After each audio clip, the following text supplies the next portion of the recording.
What's up, people? Welcome to the channel where we talk about music licensing, music business, and music production. If you love any of the previously mentioned, be sure to subscribe so you can stay up to date on my latest content. So this week, I had another podcast interview with my guy AfroDjMac for the Music Production Podcast, and I'm going to let you guys listen in on that interview.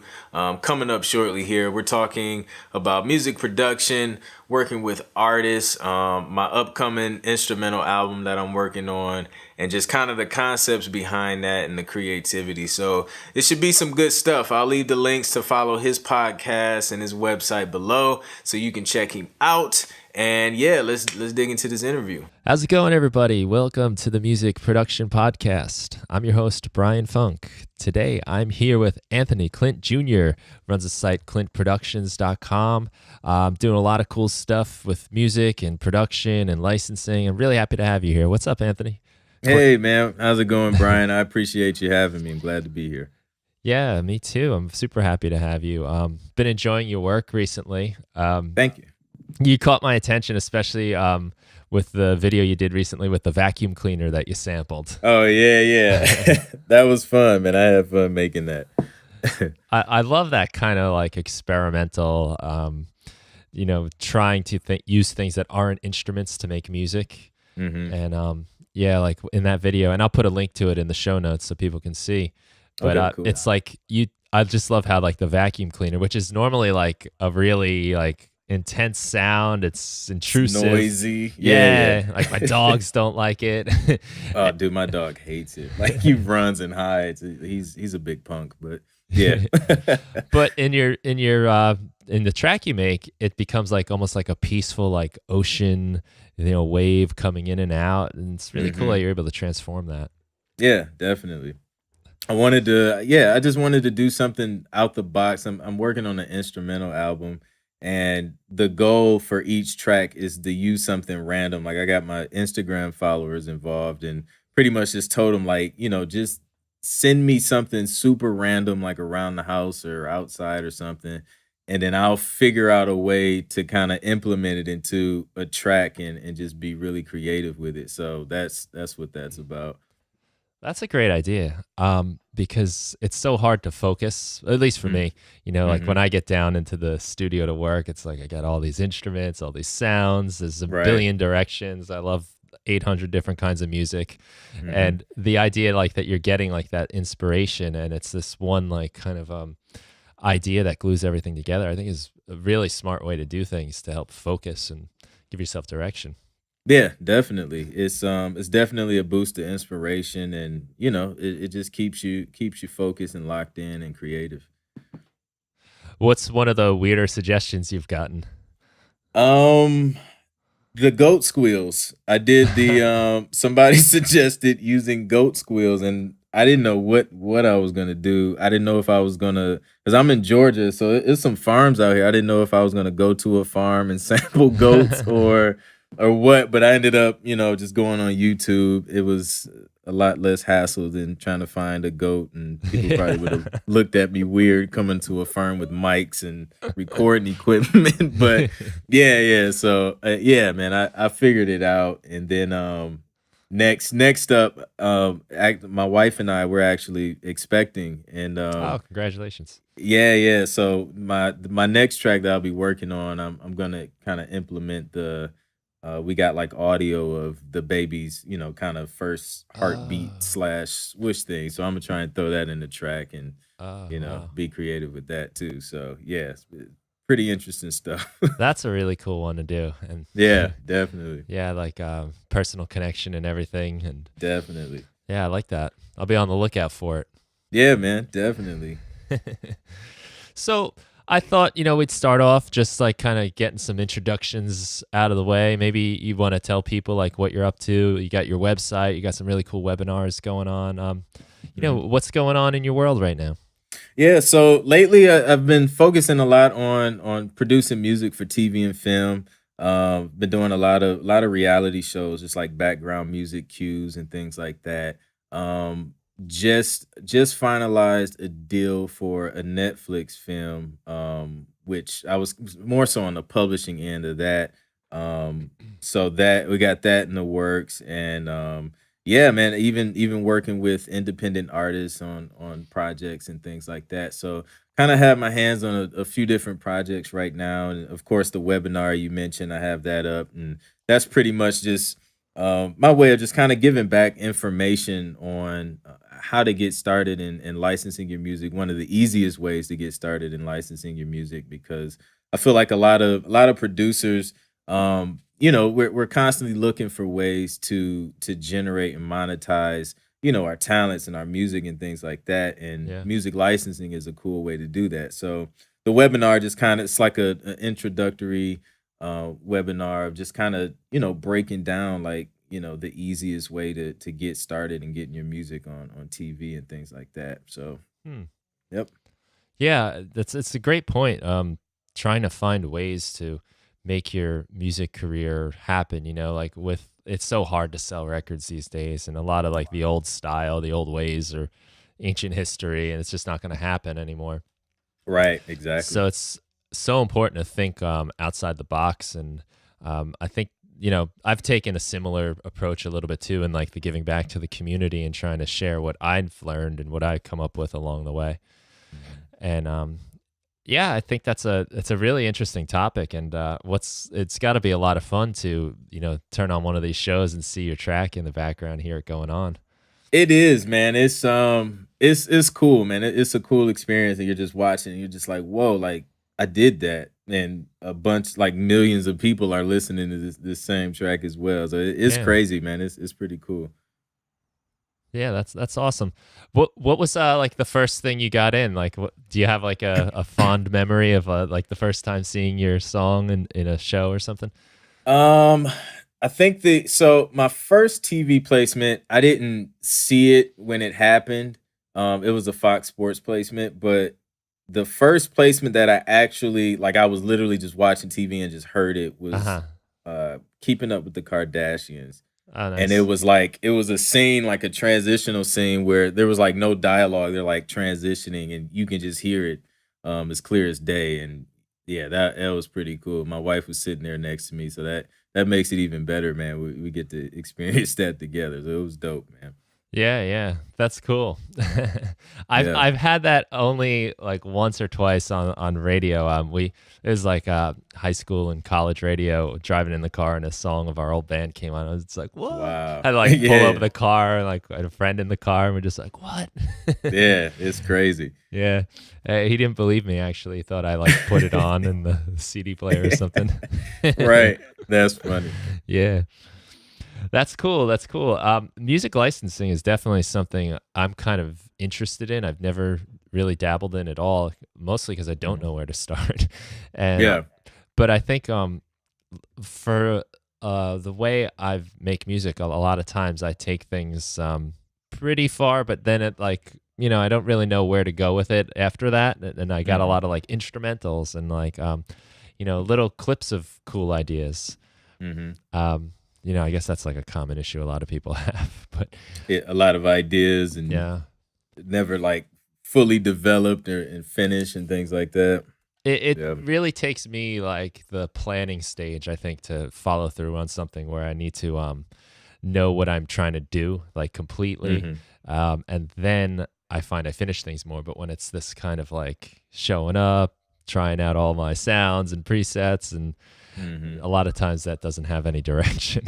Yeah, yeah. I definitely understand that, man. Definitely. That must be something that you have to deal with a lot. So, do you have any thoughts? How do you manage to complete your work and not leave the unfinished graveyard on the hard drive of unfinished ideas? Yeah, that's a great question. So I try and every day, like I have a like a weekly kind of calendar, which, certain days I'm Hmm. working on certain things, like Sunday will be dedicated to content creation. Monday, Tuesday, Wednesday may be, just TV and film stuff, and then Thursday, Friday, and Saturday would be just working on, music for artists. So I kind of chop things up that way to keep me focused through the week, because literally, like, between artists and TV and film, dude, I could just be all over the place and never Yeah. get anything done. And then what I do every day is I'll type out, a to-do list of things that I want, to finish today. Whether that's, a few tracks or a track or an idea or, paperwork or sending somebody another mix or something like that. Just kind of write down something that's actionable, something that's reachable for that day, and then just check it off as I get it done. So that way, once my day is over, I can look at this list and say, okay, I got something done, and I can kind of move on. And it just keeps my head clear. Yeah. Just trying to remember everything can just be a lot sometimes. It clouds your creativity. So yeah, I just write those, that to-do list down in the iPad and kind of check it off from there. Yeah, I'm as we talk, I like to just write down things that I'll put in the show notes. And Yeah. this notebook is filled with little to-do lists Yeah, for I like believe it. the day, just it I like this idea of like if I can finish these two or three things Hmm. tomorrow, say, tomorrow's a productive day. Yeah, And it is so powerful. It's like the simplest technology, right? But definitely. to just have like, okay, I'm gonna do this and this, and I get such satisfaction out of scribbling things off the list. Yeah. Oh yeah, It's like, yeah, definitely. victor. It's like crossing the finish line or something in a race. Yeah, man. It motivates you because it doesn't seem like you're just sitting down there working on nothing and you're just doing a bunch of nothing. It's like, no, I can see that I did this, Yeah. and you feel accomplished, man. Yeah, it's a big thing for me. I go back in my notebook because this stuff piles up and things sometimes get lost. But it's nice to see, like, all right, I don't have to look at that page anymore because it's all xed out. Hmm. That Right. one's off the table of worries. Yeah, exactly. That's cool. Yeah, I'd like to ask you maybe like what are some of your bits of advice for someone that wants to start seeing their tracks on TV and film and Yeah. Um, my advice is, obviously watch a there's webinar. That's step one. yeah, yeah, definitely watch the webinar. It's a lot of information in there. And then, at the end, I even give you an opportunity to take it a step further, and I kind of give you access to my like the exact blueprint that I used, when Ah, starting out to kind of land my first 10 placements. I call it the road to 10 placements.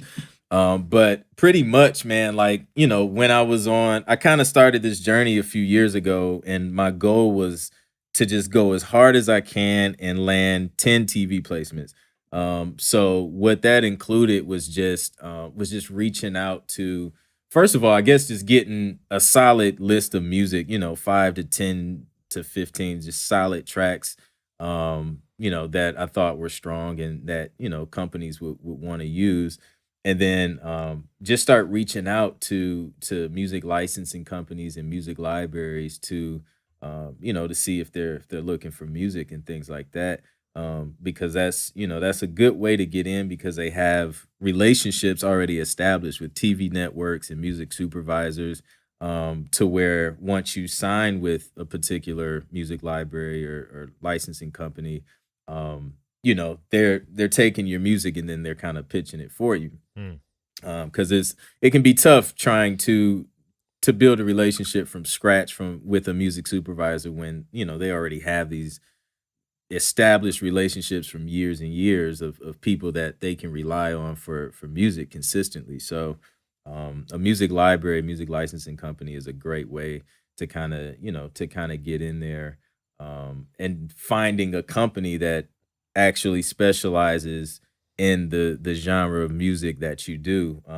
Because literally, I mean, there's needs for everything out there. It's just a matter of finding that company, music licensing company or library that fits the lane that you're in. Hmm.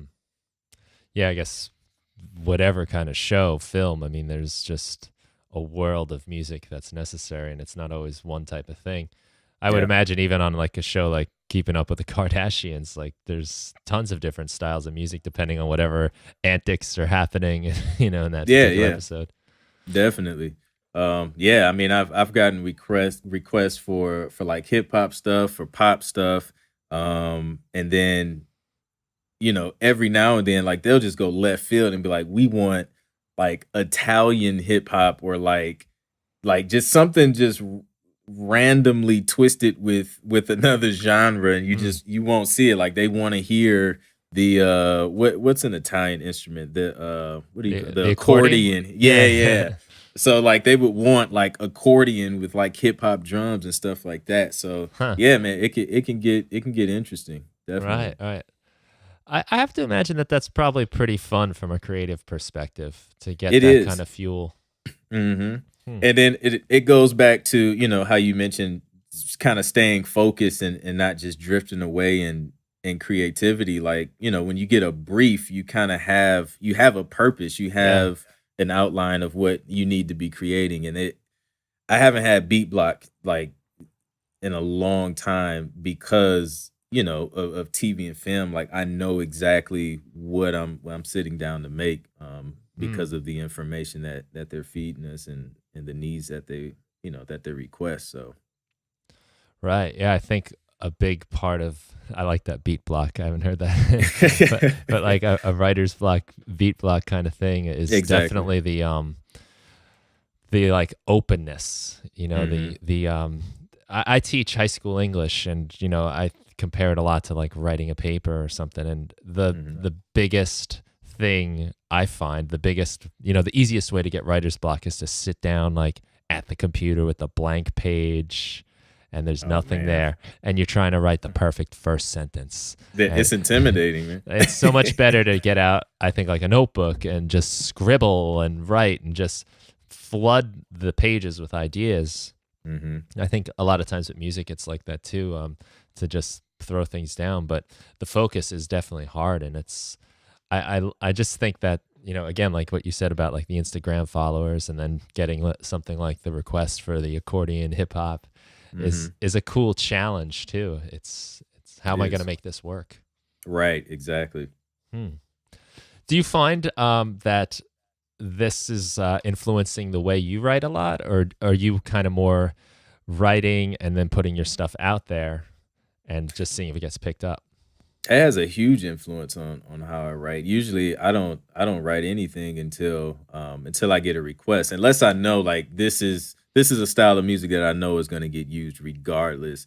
But for the most part, man, I just wait till the briefs come in, and then I kind of get to work from there. Hmm. Because I don't like to waste time. I want to be purposeful in everything that I create. So I'm rarely just creating just for nothing, for you know what I mean, Yeah. like with no goal in mind. So yeah, it influences my creating heavily. Hmm. It's got to be kind of nice too, though, just to have like, okay, here's your direction today. Like, Exactly. I mean, because it's like like you said, like if you don't have that direction, it's just like now you have to think, okay, what do I want to create today? And it takes a burden off of you, honestly, and just allows you to know exactly where to go. So I love it, man. hmm. Yeah, and I teach a online course for Berkeley in Boston, and it's sampling with Ableton Live is the Nice. type of course it is. And Okay. there are very specific assignments. One of them is like create like a horror TV show intro. And Wow. Yeah. you get, and there's like strict limitations. It has to be like under a minute, Hmm. and certain sampling techniques need to be used, and it's pretty amazing like what that direction allows people to put together in 1 week Yeah. and just get it done. Yep. Definitely. I think I don't know, man. Limitations. I think it brings out the best, and I mean, for me personally, because I don't know, it causes you to get straight to the point as Mm. far as like what you need to get done, and you don't have time to just freely float around. It's like, okay, this is a limitation here, this is a limitation here, so I got to stay here, and it really just drives the focus, in my opinion. I couldn't agree more because I think we have endless options these days. And I mean, every sound, every sample is a click away. You got your goat samples in minutes by going on YouTube. Right. Could you imagine without that the trouble you'd go through? Oh my goodness. Yeah. And it's been a it's hard sometimes to like stick those on yourself because you think creativity has to do with freedom, but I really think it has more to do with how you solve problems in a limited situation. Uh, Yeah, I agree. hmm. I agree. I mean, I think producing music, being a producer, you're pretty much a problem solver. I mean, everything from, figuring out, even working with artists, like you have to figure out how to bring their vision to life. You have to figure out the biggest thing with artists is you have to figure out what they mean when they say certain things because they hear it, they know what they want, but they may not necessarily be able to articulate it as a producer or a musician would. So, you're kind of that middleman between the sound that they want and, how they're communicating it. So yeah, it's a lot of problem solving involved in what we do. Yeah, I always think back to I read some stuff with George Martin from producer for the Beatles, Yeah. and how a lot of times like John Lennon would come in and say like, I want this to sound like the Dalai Lama's on a hilltop. And it's like such not a musical way to Like describe things. what? Yeah. And his like ability to translate that into the sound was one of the things they loved about working with him. Yeah, And that's awesome. yeah, I really like that actually. Hearing people try to articulate musical ideas when maybe they don't have the technical vocabulary for it. They're not going to say, I want you to put like a delay with a filter on it at around 3K. Like none of this. Mhm. And it's more just like these abstract terms. And I think it kind of keeps my mind fresh from becoming too technical about making music. Right. It's such a weird art because there is so much technical, that's could be mathematical even. Yeah. And yet you also have to balance like an emotional thing, and it's very easy for me as I learn more and more, and like as I was learning guitar back in the day and like seeing like chord progressions and scales, and I would start saying to myself, oh, that's the 1-4-5 progression, Mhm. instead of like feeling the 1-4-5 progression for what it does emotionally. Yeah. you know that's I guess that's a fun challenge for you in dealing with artists Oh yeah, to put that together. definitely. Yeah, because it's yeah, like you said, I mean, it's they're speaking one language and you're coming from a technical perspective, so you may know the technical terms and you say it to them and they're like, what are you talking about? Like I just wanted to sound this way, that's all I know. It's like, okay, I'll figure out how to get it to sound how you want it to sound. So yeah, that's always fun. Yeah, I would have to think that a big part of your job too is keeping the artist comfortable and inspired while they're working with you. Yeah, I mean that's a huge part of the job because if the artist isn't comfortable, then they won't give you the best performance. You always want like anytime I have a session with the artist, every artist I've worked with, they'll tell you it's like we're gonna laugh, and I'm gonna laugh at you when you do certain bad notes because I don't take it too serious. I mean, you're Yeah. gonna hit bad notes. I'm gonna play bad notes and make mistakes, so we just laugh about it, man. We have a good time, and at the end of the day, I feel like once you feel comfortable, you can give it 100%. There's no, you don't have to hold back. You don't have to feel uncomfortable. You can just give it 100%, and that usually ends up in giving a better performance. Right, right. Yeah, because to establish that like trust can be Exactly. tricky to, especially if it's a soul bearing thing and you're trying to really dig deep to Hmm. find a way to get that. It can be really hard. And I mean, I've been in those positions myself where I felt uncomfortable about whatever I was playing or trying to Hmm. do and guarded. Yeah, definitely.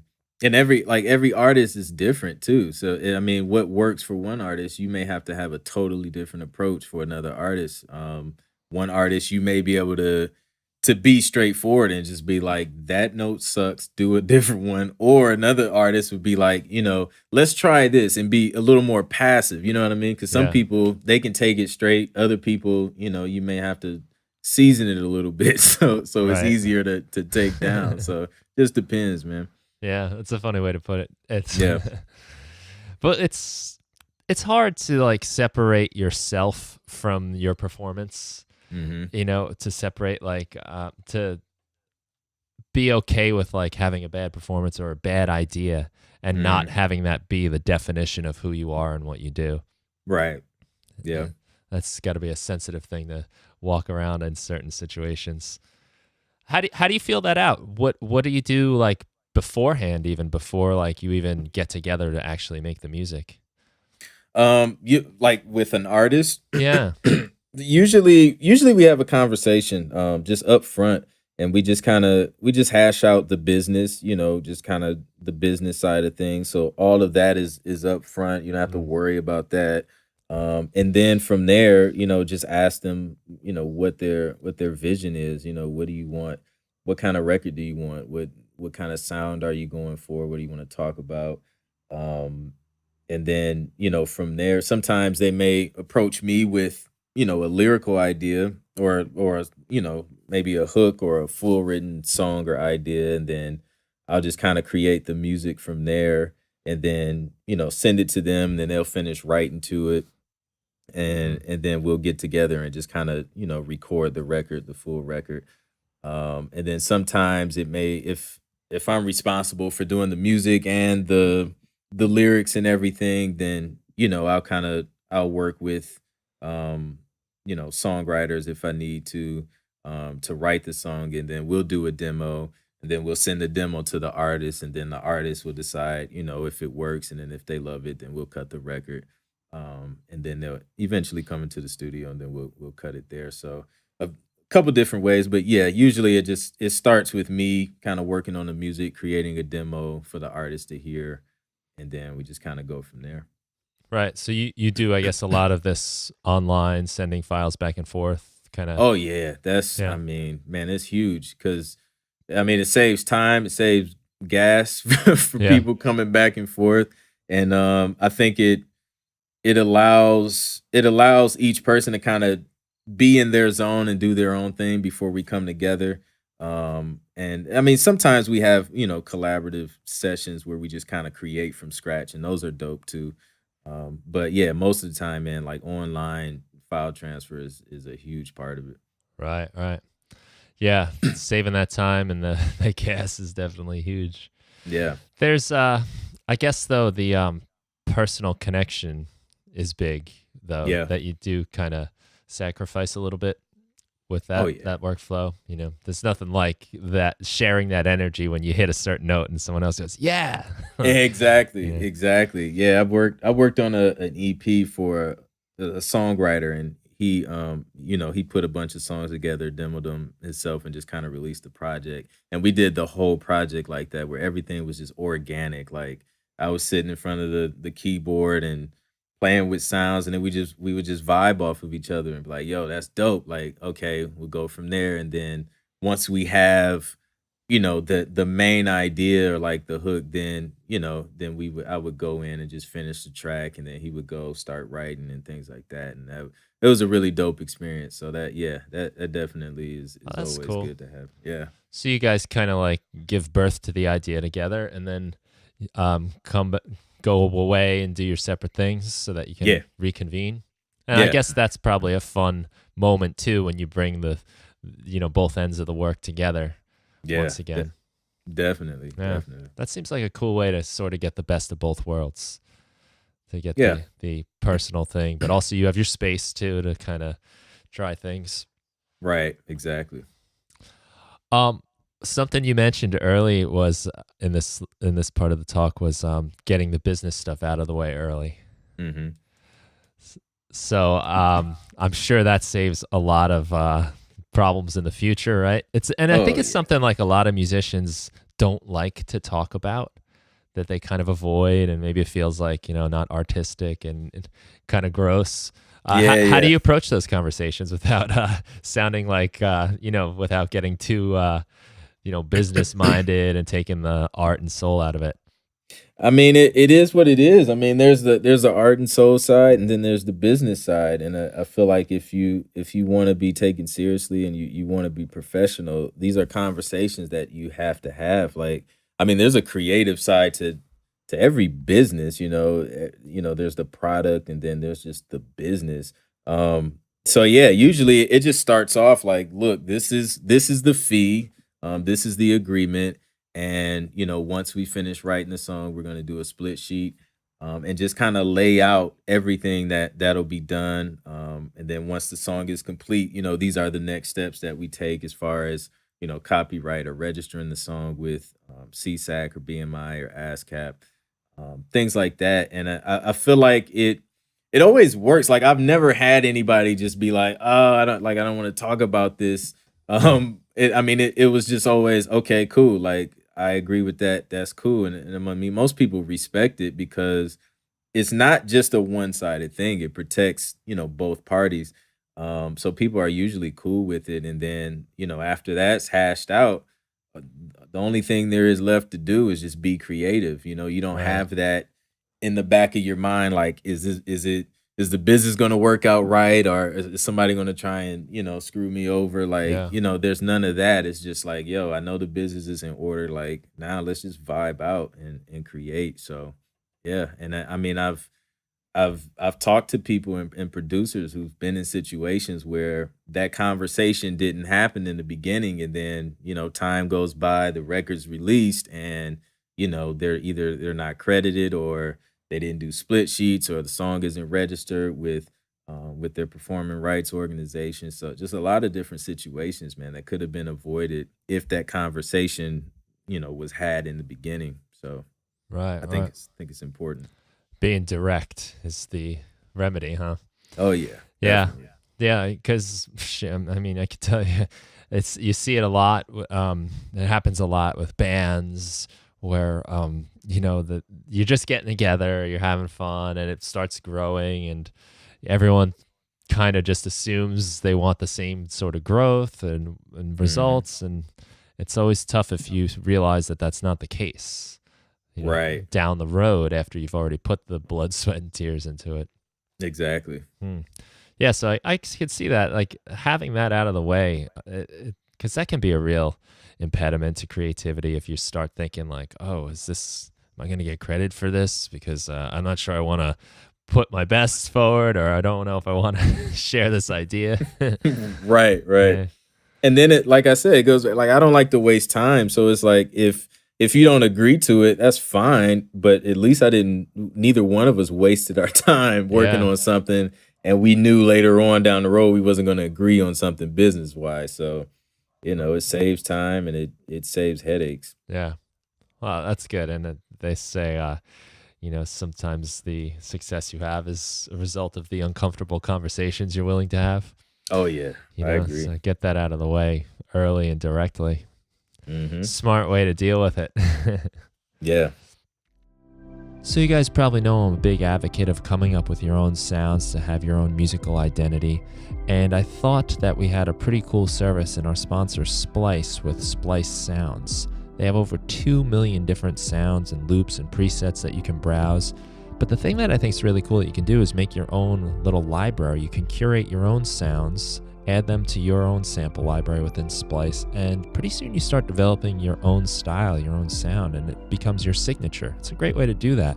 If you sign up at splice.com/AfroDjMac and use the code AfroDjMac, you'll get a free month of Splice sounds as well. So you got nothing to lose. It's a great thing to try, and there's lots of great sounds in there of all different styles. So check out splice.com/AfroDjMac and use the code AfroDjMac. So, in maybe contrast to the idea of not wasting time, Hmm. I read one of your blogs about making mistakes in the studio, how Yeah, you yeah. encourage it. Um, Yeah. how does that fit into the whole plan? Maybe tell us So about that. I imagine that has to do with like taking risks and having fun. yeah, man, that's it, man. Like I was in I think that was the one where I was in a session with my guy. He's amazing guitarist, man. But yeah, we were in a session together, and it's fun, dude. Like you can't be scared to make mistakes. And he had like hit a couple bad notes, and we just started laughing about it.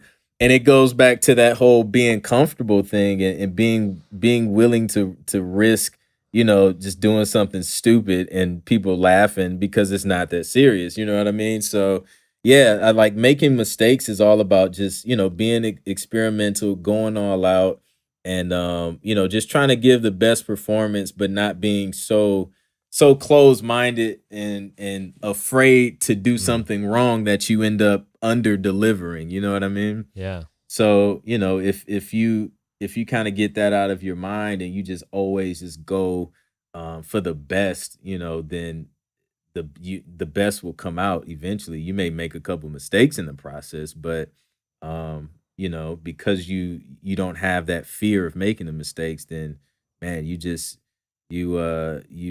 the ceiling down, man, and the possibilities are endless. Yeah, that's a good way to look at it for sure. Yeah, I always encourage people to make bad music. you have Like, to. just make bad music. It's okay. Like if you go into it with that perspective, like this might be bad. You've suddenly shed all these like artistic like motivations and all of these things that can often like cause us to be a little too judgmental. Right. I think we get really judgmental on an idea really early. We're comparing it to everything else we've ever heard, every piece of music that's polished and been worked on by teams of people. And your Mhm. little baby idea never stands a chance against that if you get in that mindset. Yeah, and then you'll never put anything out, and then you'll Yeah. never get constructive criticism to get better, and then you never grow, man, and that's not a good place to be. You want to continue to grow and learn. So Hmm. yeah, I love that approach and not being afraid to laugh and have fun. I got together with a couple of my old buddies. I think it was last weekend, and we were just playing music in the basement. And we were pretty much laughing the entire time we were doing it, just yeah, because we weren't worried about it. Like whatever riff someone came up with, we just tried to make a song out of it. We were just, yeah, there was no question of like, oh, this is cheesy or this isn't, complicated enough or this isn't like a cool genre of music that we all mm, like. It was just whatever. We were just, and in the end, there were like a couple cool ideas that surfaced out of that. nice, You know? yeah.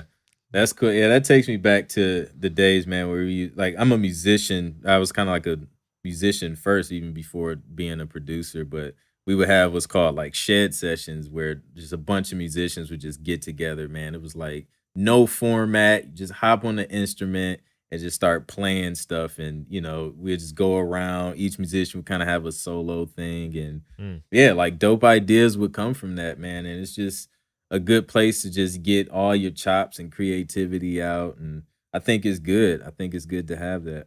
Yeah, I do too. I think they're really valuable. I left feeling really inspired too. I, Mhm. I don't know if it's something like an audience member would have particularly enjoyed. Right, right. you know, it wasn't really Yeah, meant to be watched or listened to, but the exactly. just the pure enjoyment of there's all this loud music and you're looking around and you can tell your friend's laughing his ass off, but you can't even hear him. And there's that energy exchange of like just kind of pure joy. Yeah, yeah. That's cool, man. Definitely. Those are good times, and I think it took like a little maturity, like musically, to let go enough to Mhm. get to those points where you can just kind of not worry about what is this actually sounding like. Right. Yeah. You know, that's cool. So another one I wanted to ask you about, Okay. overproducing. Okay, yeah, It's that's a so good one. easy to do that these days. I mean, you could never finish anything in this world. You can always try something new. Yeah. Um, what are your thoughts on that? How do you work around that? How do you avoid the temptation? Oh man. So I this was a big problem for me, man, because I was a musician. I grew up in church and like a gospel musician, and we like to and gospel music, man. It's some complicated music, Oh like yeah. it's like with just different. We love to throw in changes and transitions and crazy hits and all of this stuff. And I had to learn how to tone that down as a Mm. producer. Like one of my mentors was just like, "Yo, like I can turn this one track into like three different records because it's so many melodies. There's so much going on." And what I had to learn how to do, at least from an artist perspective, for someone who's going to write vocals over a piece of music, Mm. you have to leave room for them to do their thing. So, a songwriter, they're gonna sing a melody, they're gonna sing melodies and harmonies and things over your music. So you have to leave room for that. You can't have five different melodies and counter melodies going on at the same time. Because what would happen is I would sit down in a listening session with, a group of songwriters and artists, and they was vibing out to the tracks like, man, this is dope, but it's like it's too finished. Like I can't, there's no room for me to fit in there. Like it's like a full record already with just the instruments. And then that it kind of, just triggered a light bulb. It's like, okay, like I need to tone it down and I need to leave it open so that, a vocalist can come over and be creative and add their own thing to it. So that's one perspective of it. Then the other side, when composing for TV and film is, a lot of times if you're doing background cues, you're going to have people talking over your music. Right. So you can't have a lot going on because it can be distracting to the actual dialogue, which is, the star of the show, you know what I mean? So you want to kind of keep it open enough and not super super busy to where like it's just you can't even focus on what the person's saying. And then you want to be careful because certain sounds and frequencies can also be distracting. Mm. Just like high pitched, noisy sounds. You know what I mean? Like vacuum cleaners, ironic, but like just different sounds can just be distracting. Like I've had to make edits on some tracks, because the editor was just like, it's this one particular sound. It's just like it's too scratchy. Mm. And it won't work over the dialogue, and I had to switch that out. So yeah, you just have to be. It's tough to judge when to stop. I guess Mm. my rule of thumb is less is more. If it sounds like something else can be added to it, then don't add it. You know what I mean? Like usually I'll have my drums, I'll have a bass line or 808. I'll have, like a main pad or keys or piano or something. Um, one like synth lead sound and maybe one other sound. It just really depends on the kind of music I'm doing, but usually like no more than like, like four sounds or something like that, in addition to the drums, just to keep it, just keep it simple. Less is more. Mm. Well, you get to sort of feel the sounds more too and pay attention to the detail of each sound. That's true. Yeah, And, I agree. and you play multiple instruments, right? I do. Drums, keys, piano, bass, and a little organ too. I play around. Mm. So it's got to be a little tempting to kind of like strut yourself a little bit on each instrument, Yeah, because you're doing every instrument and you want them all to be kind of special, and you're also doing them one by one. I'm sure you're not yeah. you're not a one man band in Nah. the old days, right? With the kick drum tied to Right, your right. back. No, no, no, not So at all. so it's you don't always know how this is all going to come together Mhm. while you're doing it too, and the That's true. temptation to make something interesting that might be too interesting for what your final product actually is. Yeah, it's true. Like you gotta keep in mind, okay, I'm gonna add a live bass in this later. So, I'm gonna want to do something with that. So let me leave room for that. And you want everything to complement each other and not fight for attention. You want the bass to shine within its lane. You want the synth lead to shine within its lane and so on and so forth. So yeah. Yeah, I definitely have a better time making those decisions when everything's happening live in the moment. Like if it's a bunch of people playing together, I can say, oh, okay, well, we got to tone down this and we got to bring this part out a little bit. Hmm. But when I'm doing it one at a time, I'm programming my drums like, okay, I'm going to do all these little cool ghost notes. And, Yeah. it's a little bit different because Right. at that time, it's the only element going on. That's true. Yeah. So you want it to be interesting, but Yeah. restraint, that's a big thing to understand when you're doing things piece by piece. It is. Yeah, I Mm. agree. Because yeah, you want to just go all in 100% on the one instrument that you're focused on at that time. So yeah, Uh, I can see that. I think again it highlights the importance of the plan. You know, knowing like you said, I know I'm going to have an electric bass on this track, so Mm. I need to kind of look out for that. Whereas without the plan, you're kind of just trying things out, making them as spectacular as you can on their own, and then put them together. Yeah. I mean, I think the cool thing too about technology is that, when you're doing things, one at a time in your DAW, then you can always take things out, Yeah. which is good. So I mean, if you have an idea, lay it down, and then, once everything is complete and you realize that something's sounding too busy, you can always take it out. So that's a good thing.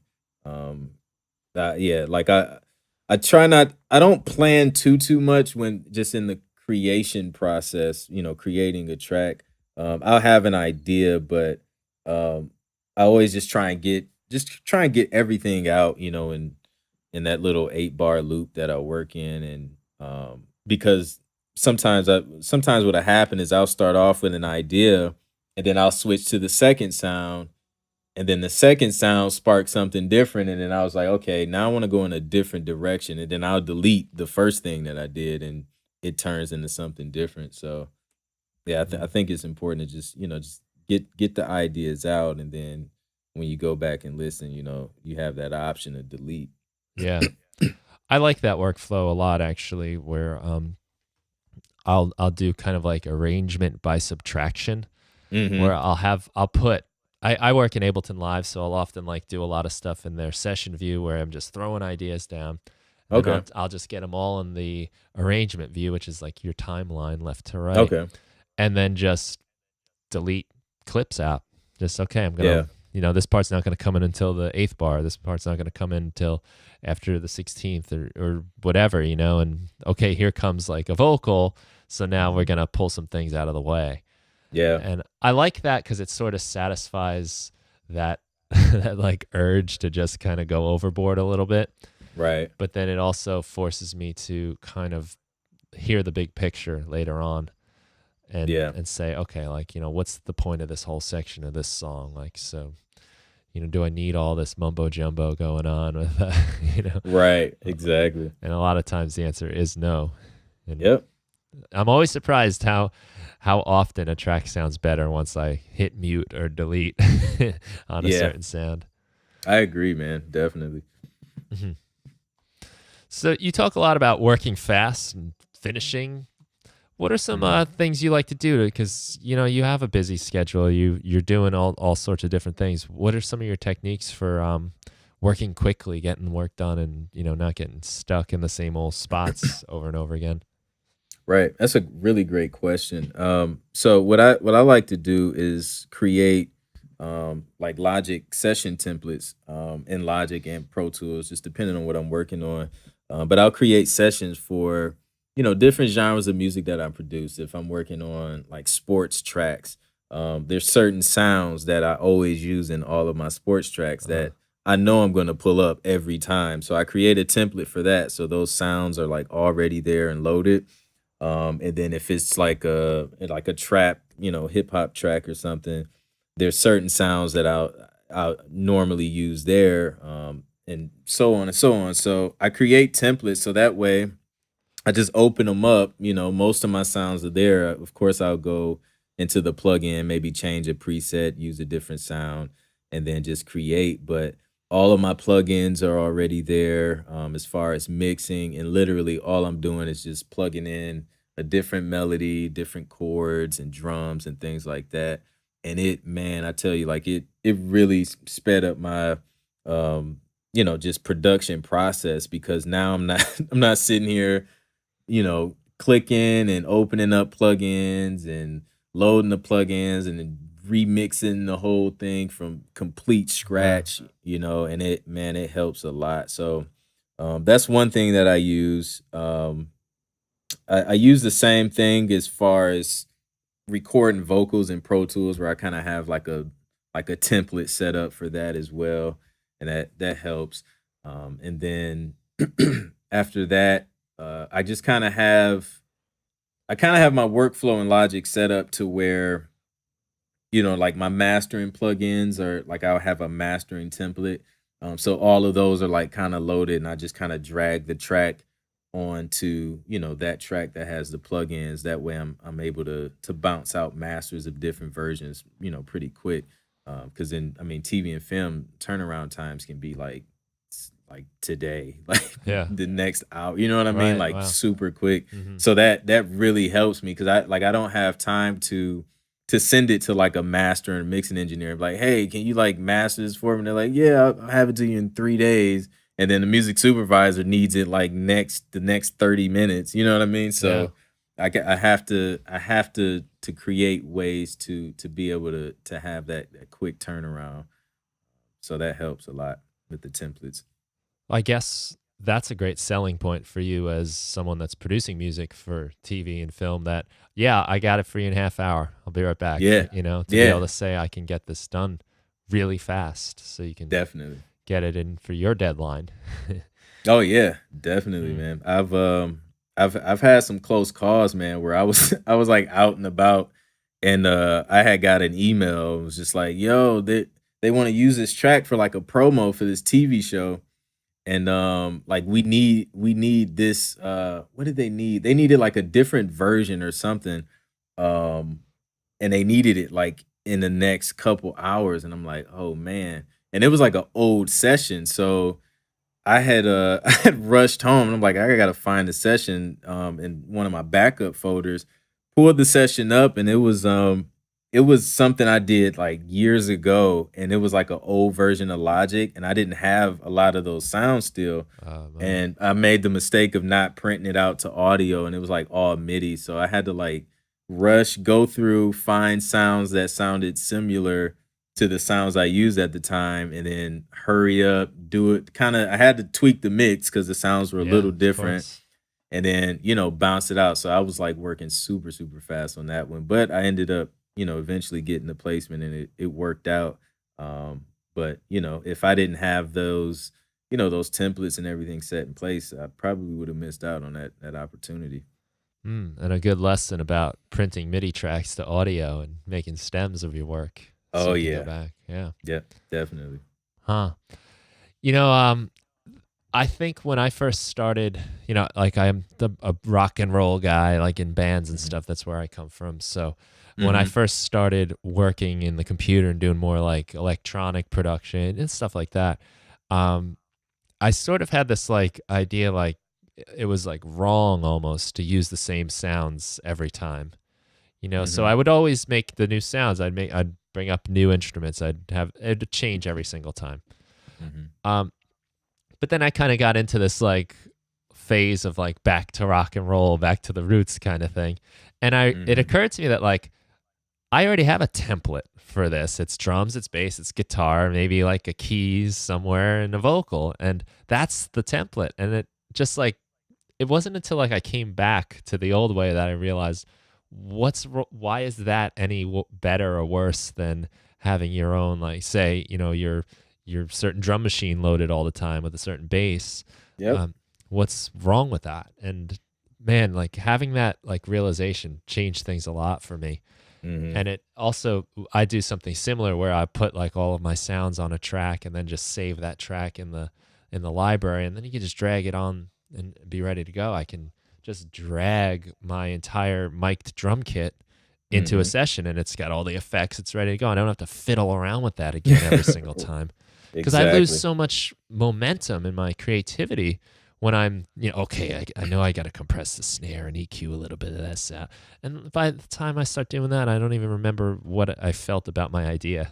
Yeah, exactly. It's Like gone. you lose the vibe, dude. Like Yeah. just on that dealing with the technical stuff. It's just like it's like I don't want to call it a waste of time because it's something that you like have to do. But if you can prevent doing it over and over and over again, Yeah. then man, it saves so much time. Yeah. The repetitive tasks. Hmm. If you can identify the things you do over and over again and then somehow automate it or Yeah. make it into a template or a preset, it's so valuable. Yeah, it's Uh, huge, man. it's been a big focus of mine lately, as a matter of fact, just to have my guitar always mic'd up, ready to go. Boom. here we go. Mm-hmm. Why am I doing this every single time? Right. I'm putting the same devices in and I'm trying to find the same spots. Yep. Yeah, save the time and just create a template, have it ready, and you can just go dig right into creating, man. Yeah, get to work. Yep, exactly. Cool, man. Listen, I really appreciate your time spending it all with us. I think probably the best place to send people, right, is clintproductions.com. Yeah, send them to clintproductions.com. Everything is there, contact info, my social media links, which most like Instagram, Twitter is just at Clintmusic. But yeah, you can definitely find everything on my website. Yeah, Instagram is a fun one. Again, that's where I saw the vacuum one, and just those like kind of quick bursts of excitement and inspiration. I appreciate. I'm pretty sure anyone that is listening would too. Thank you. I appreciate it, man. Yeah. So and sign up for the free webinar, everyone. Yes, definitely. Learn a bit about getting your music out there. I gotta do more of that myself, and I love your idea of the calendar, like these 3 days I'm doing this day I'm doing that, because I definitely throw my stuff all together, mush it together, and just kind of I'm chipping away at like 3 different stones at once. Right. Something I should probably work on a little more. Yeah, man, it helps, man. It just gives you a clear direction, and it's just organizational tip, I guess. Right. Helps a lot. Who would have known in school all that like talk of organization would be so practical in life? I know, right? So boring and not flashy, but really valuable. Yeah, exactly. All right, Anthony Clint Jr. Thanks so much for taking the time. Everyone head down to clintproductions.com. Check that stuff out. And again, thanks so much. Thank you for having me, Brian. I appreciate it, man. Cool. And thanks everyone for listening. Have yourselves a great day.